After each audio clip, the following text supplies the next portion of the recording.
नमस्कार, खबरों की खबर में आपका स्वागत है। महाराष्ट्र की राजनीति में कोई बहुत बड़ा उलटफेर होने वाला है, क्योंकि इसके संकेत इस तरीके से आ रहे हैं कि शरद पवार ने अपने सारे कार्यक्रम को रद्द करके वो अचानक दिल्ली पहुंचे हैं अपने सबसे विश्वासी सहयोगी के साथ।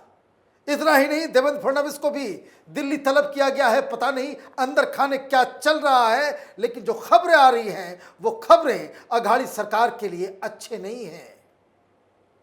सेंट्रल एजेंसियों की तरफ से एक और छापेमारी की गई है और इस बार निशाना शिवसेना का एक लीडर था।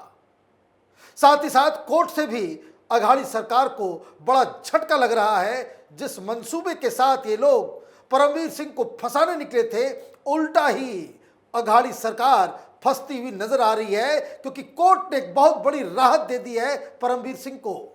मतलब ये कि परमवीर सिंह के मसले में भी अघाड़ी सरकार, उद्धव ठाकरे सरकार को झटके लगने लग गए हैं। और इतना ही नहीं, एक और बड़ा बवाल जो सचिन वाजे की वजह से हो रहा है, क्योंकि सचिन वाजे ने साफ साफ अपनी पूछताछ के दौरान ये कह दिया है कि हम बहुत ही दबाव में, किसके दबाव में? सरकार के बड़े बड़े लोगों, बड़े बड़े जिम्मेदार लोगों के दबाव में हम ऐसा काम कर रहे थे। और परमवीर सिंह, जिसके ऊपर पूरी की पूरी अघाड़ी सरकार टिकी हुई है, वो मुझे मना कर रहा था कि ये गलत काम मत करो, कानून तोड़ के जो काम तुम कर रहे हो वो तुम्हारे लिए खतरनाक साबित हो सकता है। मतलब ये कि सचिन वाजे, जिसने ये कबूल किया है कि वो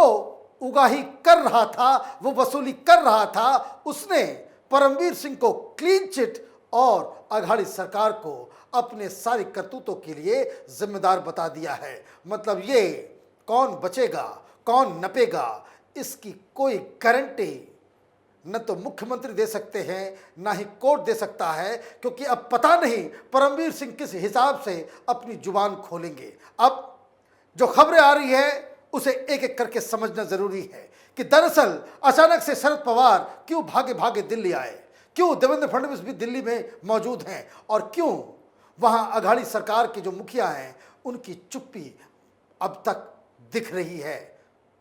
शिवसेना की तरफ से भी कोई बयान नहीं आया है। बयान आया भी तो नवाब मलिक का आया है। नवाब मलिक ने अचानक आज सवेरे फिर से प्रेस कॉन्फ्रेंस करके ये घोषणा की है कि मुझे भी फंसाया जा रहा है। हमारे घर के आसपास भी दो लोग नजर आते हैं, साए नजर आ रहे हैं। नवाब मलिक को भी अब डर सताने लग गया और वो ये कह रहे हैं कि जिस तरह से अनिल देशमुख को फंसाया गया है, उस तरह से मुझे भी फंसाने की कोशिश की जा रही है और इसकी शिकायत मैं अमित शाह से करूंगा। कई सारी खबरें और कई सारी चीजें हो रही हैं। इसको एक सूत्र में कुछ इस तरह से समझना जरूरी है, क्योंकि ये सारी कवायद जो हो रही है वो अघाड़ी सरकार के लिए हर तरफ से बुरी खबर आ रही है। शरद पवार क्या चाहते हैं? शरद पवार ये चाहते हैं कि किसी भी तरीके से एन केन प्रकारेण अनिल देशमुख बेदाग इस वसूली कांड से बाहर आ जाए, लेकिन वो जेल के अंदर है। जेल के अंदर वो किस वजह से हैं? जेल के अंदर 3 वजहों से हैं। पहली वजह परमवीर सिंह का वो विस्फोटक लेटर, परमवीर सिंह का वो दावा कि ये जो वसूली का जो पूरा धंधा सचिन वाजे कर रहा था वो अनिल देशमुख के कहने पे कर रहा था, और इस बात की पुष्टि, इस बात का की जो पूरी जो प्रक्रिया है उसके बारे में सचिन वाजे ने एजेंसी को सारी जानकारी दे दी है। दूसरी वजह अनिल देशमुख के जेल जाने की वो वजह है कि जिस हिसाब से 27 फर्जी कंपनियों का पूरा दस्तावेज और पूरे सबूत मिले हैं, उसमें अनिल देशमुख बच नहीं सकते। क्योंकि जिस हिसाब से कलकत्ता में, पुणे में और अलग अलग जगहों पे जो फर्जी शेल कंपनियां इनके नाम से निकली हैं, उसमें सारे कागजात और उसके सारा कुछ उनके परिवार वालों, उनके बेटे भी, खुद भी, और ये सारे लोग उसमें नपने वाले हैं। और तीसरी वजह जिसकी तहकीकात हो रही है वो ये हो रही है कि महाराष्ट्र सरकार इस अघाड़ी सरकार में ही जो सीआईडी की चीफ थी रश्मि शुक्ला, उसकी रिपोर्ट, जिस रिपोर्ट में ये कहा गया कि अनिल देशमुख के दफ्तर से उसके आसपास के लोग वहां पे पैसे लेकर ट्रांसफर पोस्टिंग का धंधा खुलेआम चला रहे थे। तो ये 3 वजह हैं जिसकी वजह से अनिल देशमुख जेल के अंदर है, और अनिल देशमुख को तो अब साफ साफ दिख रहा है कि वो बच नहीं सकता। ये जिम्मेदारी शरद पवार की, और शरद पवार किसी तरीके से ये चाहते हैं कि वो छूट जाए, लेकिन राजनीति का ऐसा खेल एक और हो गया कि जिससे एनसीपी, अनिल देशमुख और तमाम लोगों का मनोबल ही टूट गया है, क्योंकि जिसके ऊपर इन्हें भरोसा था कि शरद पवार इन्हें बचा लेंगे, उनके ही परिवार के लोगों के ऊपर सेंट्रल एजेंसियों ने धावा बोल दिया। 1400 करोड़ रुपए की जो संपत्ति है, बेनामी संपत्ति है, जिसका रिश्ता अजीत पवार से बताया जा रहा है, पवार परिवार से बताया जा रहा है, इन सब को जब्त करने की प्रक्रिया शुरू हो गई है। तो ये चारों तरफ से वो झटका एनसीपी को लग रहा है। अब इसमें दूसरा जो पहलू है वो पहलू है शिवसेना का। शिवसेना को ये लग रहा है कि ये तो बचाया नहीं जा सकता। शिवसेना को ये लग रहा है कि ये बातें आगे चलती है, आगे बढ़ती है, इसलिए पिछले कुछ दिनों से बिल्कुल सन्नाटा है। और अगर इसमें कोई नया मूव होता है, मालूम चलता है कि 3-4 लोगों के ऊपर ऑलरेडी सेंट्रल एजेंसियां काम कर रही हैं, उनको जांच के घेरे में रखी हुई है। आज फिर एक जगह बवाल मच गया कि शिवसेना के शिव सैनिक नेता, उनके घर पे छापेमारी हो गई। तो ये ईडी, सीबीआई, एनआईए ये लगातार उस तरह की कार्रवाई को आगे बढ़ा रही है कि जिससे ये जो महाराष्ट्र के अंदर भ्रष्टाचार का जो पूरा तंत्र है वो एक के बाद एक एक्सपोज हो रहा है। और इसलिए नवाब मलिक ने कहा कि हम अनिल देशमुख को निर्दोष साबित करेंगे। वो निर्दोष साबित कैसे होंगे ये नवाब मलिक जाने, लेकिन वो बार बार इस तरह के बयान, कभी शरद पवार के जरिए कि वो इनोसेंट है, अनिल देशमुख ने कुछ नहीं किया, उसको फंसाया जा रहा, कभी नवाब मलिक के जरिए एनसीबी के ऊपर हमला कि सेंट्रल एजेंसियां बदले की कार्रवाई कर रही है, अपने पॉलिटिकल अपोनेंट के खिलाफ एक वेंडेटा चला रही है, उनको जानबूझकर फंसाया जा रहा है। इस तरीके की सारे खेल अब खत्म होने वाले हैं। क्यों? क्योंकि अनिल देशमुख के खिलाफ कई सारे सबूत और कई सारी जानकारियां लगातार सचिन वाजे अपनी पूछताछ के दौरान वो उगल रहा है।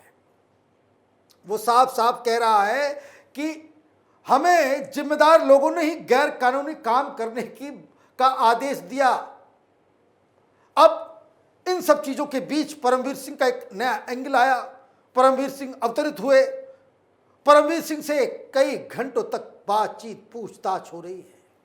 परमवीर सिंह सुप्रीम कोर्ट में ऑलरेडी उन्होंने एक पोजीशन ले लिया है कि जो संजय पांडे नाम के जो डीजीपी हैं, वो डीजीपी हमसे सौदाबाजी कर रहे थे, हम पे दबाव डाल रहे थे कि हमने जो कंप्लेन किया है, जिसके आधार पे सीबीआई की जांच चल रही है अनिल देशमुख के खिलाफ, वो कंप्लेन हम वापस ले लें, तुम्हारे खिलाफ जो किए गए सारे केसेस जो है वो खत्म कर दिए जाएंगे और मसला यहीं पे खत्म हो जाएगा। आप वापस पुलिस सर्विस में ज्वाइन कर लें, आपको सस्पेंड नहीं किया जाएगा। लेकिन परमवीर सिंह के तेवर बिल्कुल तल्ख है। परमवीर सिंह के बारे में मुंबई की पुलिस कह रही है कि ये जांच में सहयोग नहीं कर रहे। परमवीर सिंह कह रहे हैं हमसे जो पूछा जा रहा है मैं बता रहा हूं, और बाकी सारी बातें मैं कोर्ट के अंदर बताऊंगा। कोर्ट में क्या हो रहा है, एक गैर जमानती वारंट जो है वो जारी किया गया था। सरकार वहां की चाहती है, पुलिस चाहती है कि इसको गिरफ्तार कर लिया जाए, गिरफ्तारी के बाद इसके ऊपर दबाव डाला जाए, अपने केसेस को वापस लिया जाए। ये इस तरह की प्लानिंग, इस तरह की बात महाराष्ट्र में चल रही है। तो कोर्ट से एक और झटका अघाड़ी सरकार को लग गया। वो जो गैर जमानती वारंट था, जिसके जरिए परमवीर सिंह को गिरफ्तार करने की योजना बनाई जा रही थी, कोर्ट ने कहा कि भाई ये गैर जमानती वारंट को जो है उसको निरस्त कर दिया, मतलब वो गिरफ्तार नहीं होंगे। उनको कहा गया कि भाई 15,000 के मुचलके पे आपको जमानत दी जा रही है, और साथ ही साथ जब भी जांच एजेंसियां आपको बुलाए तो आप आएं, आपसे बातचीत होगी और बातचीत के बाद उसके साथ आप कोऑपरेट करें। तो अभी जिस वक्त हम लोग रिकॉर्ड कर रहे हैं तो खबर यही आ रही है कि परमवीर सिंह से पूछताछ हो रही है। परमवीर सिंह पुराने खिलाड़ी हैं। कई सारे आईपीएस बताते हैं कि परमवीर सिंह कागज के बड़े पक्के शख्स हैं। वो सारा जितना भी वो काम करते हैं कागज के ऊपर वो बिल्कुल पुख्ता रहते हैं। और यही सबसे बड़ी परेशानी है किसके लिए? अघाड़ी सरकार के लिए। अनिल देशमुख खुद फंसेंगे, किसका किसका नाम लेंगे पता नहीं। सचिन वाजे और किन किन लोगों को अपने लपेटे में लेगा यह भी पता नहीं। और परमवीर सिंह जो मुंबई के पुलिस कमिश्नर बनाए गए थे, जिनके ऊपर तमाम किस्म के आरोप लगे हुए हैं, वो अपनी गर्दन बचाने के लिए किन किन लोगों का नाम लेगा, किन किन नेताओं, किन किन मंत्रियों का नाम लेगा, ये भी कुछ पता नहीं।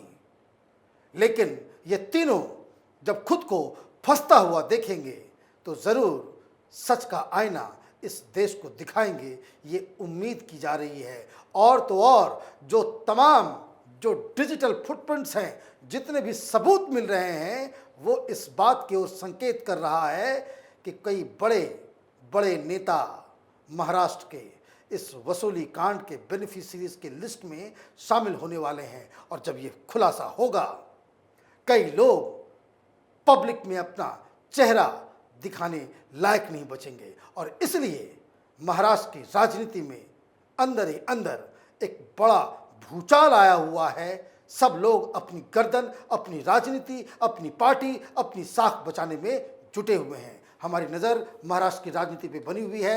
आप देखते रहिए कैपिटल टीवी। हमारे वीडियोस को लाइक कीजिए, शेयर कीजिए और हमारे चैनल को सब्सक्राइब कीजिए। धन्यवाद।